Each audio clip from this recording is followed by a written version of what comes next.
پاکستان، امریکہ اور سعودی عرب کا اتحاد افغانستان میں سوویت روس کے خلاف پرسرے پیکار تھا۔ روس کی فضائی برتری ختم کرنے کے لیے امریکہ نے ایک ایسا میزائل تیار کیا جس کے لیے لانچر نہیں، صرف انسانی کندھا چاہیے تھا۔ یہ میزائل تھا سٹنگر میزائل۔ اس میزائل نے روس کو تگنی کا ناچ نچا دیا۔ سٹنگر میزائل پاکستان کے ذریعے افغانستان کو سپلائی کیے جاتے تھے۔ ضیاء الحق کے دور میں ان میزائلوں کو محفوظ کرنے کے لیے کئی مقامات چنے گئے، جن میں سے ایک راولپنڈی کا اوجڑی کیمپ بھی تھا۔ مجاہدین سٹنگر میزائلوں سے روسی ہیلی کاپٹروں کو پتنگوں کی طرح گرانے لگے۔ روسی فوج کا مورال 8 سال سے جاری جنگ میں پہلے ہی بہت گر چکا تھا۔ پاکستان کی شاندار انٹیلیجنس، مجاہدین کے تابڑتوڑ حملوں، امریکہ اور سعودی عرب کی معاشی مدد سے چلنے والی افغان جنگ میں سٹنگر میزائل وہ آخری ہتھیار تھا جس نے سوویت ریچ کی کمر توڑ دی۔ سٹنگر صرف سوویت روس کے لیے ہی تباہی نہیں تھا، بلکہ پاکستان میں بھی اس نے غارت گری کی۔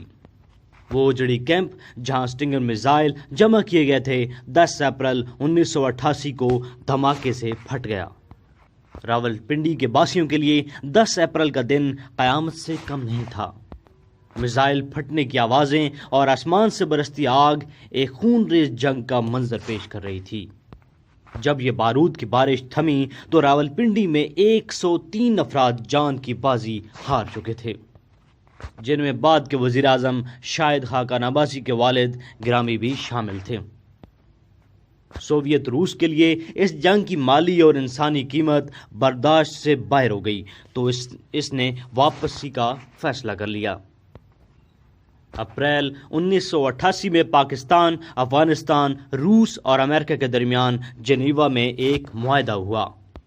اس میں طے پایا کہ پاکستان اور افغانستان ایک دوسرے کے معاملات میں مداخلت نہیں کریں گے۔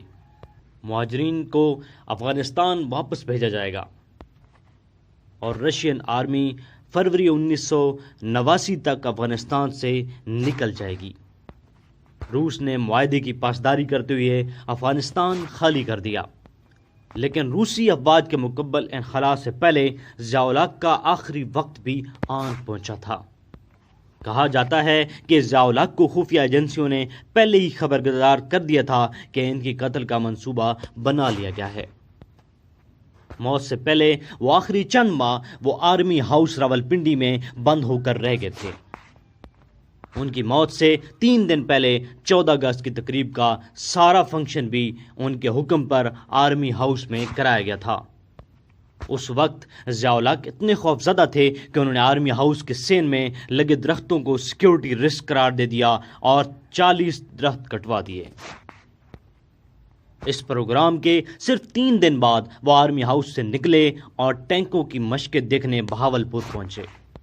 واپسی پر امریکی سفیر اور امریکن ملٹری اتاشی بھی ان کے ہمراہ C-130 طیارے میں سوار تھے۔ مشقیں دیکھنے والوں میں vice army chief general Aslam Beg بھی شامل تھے، لیکن چونکہ وہ اپنے الگ طیارے میں آئے تھے اس لیے وہ واپسی پر ضیاء الحق کے ساتھ نہیں تھے۔ جنرل ضیاء الحق کا طیارہ اڑان بھرنے کے کچھ ہی دیر بعد بہاولپور کی ایک بستی لال کمال میں گر کر تباہ ہو گیا۔ مرد حق ضیاء الحق ہمیشہ ہمیشہ کے لیے باطل بحق ہونے کے لیے خدا کے حضور حاضر ہو رہا ہے۔ انا للہ و انا الیہ راجعون۔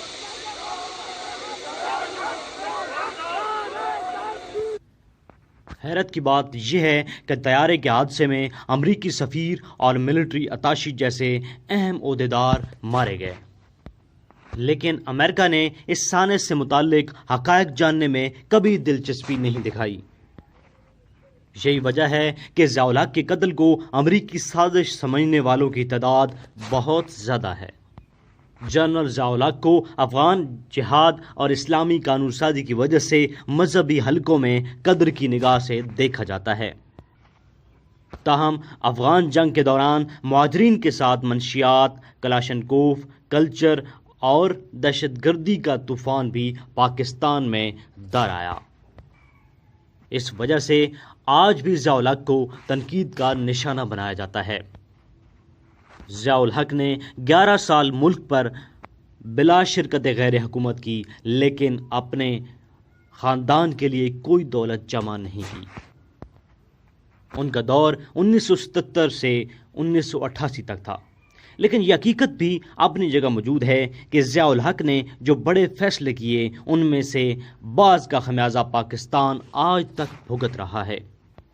تاریخ کی ستم ظریفی تو دیکھیے کہ جن گرم پانیوں تک حصول کے لیے روس نے 10 سال کی جنگ کی، 30 سال بعد وہی راستہ سی پیک کے ذریعے پرامن طریقے سے حاصل کر لیا گیا۔ حالانکہ ابھی ان لوگوں کے بال کالے ہیں جنہوں نے روس کے خلاف افغان جنگ میں حصہ لیا تھا۔ ضیاء الحق کا ہنگامہ خیز دور ختم ہو گیا، لیکن ایسا کیا ہوا کہ وہ بھٹے جیسے ضیاء الحق 7 سال پہلے دفن کر چکے تھے، مینار پاکستان پر پورے قد سے آن کھڑا ہوا۔ پاکستان کی تاریخ میں پہلی بار جاگ پنجابی جاگ کا نعرہ کیسے لگا، کیوں لگا اور کس نے لگایا؟ بے نظیر اور نواز شریف نے 1988 کے انتخابات جیتنے کے لیے ایک دوسرے کے خلاف ایسی اخباری مہمات چلائیں کہ آپ دیکھیں تو ششدر رہ جائیں۔ یہ سب کچھ اگلی قسط میں دیکھیں، ہم آپ کو دکھائیں گے۔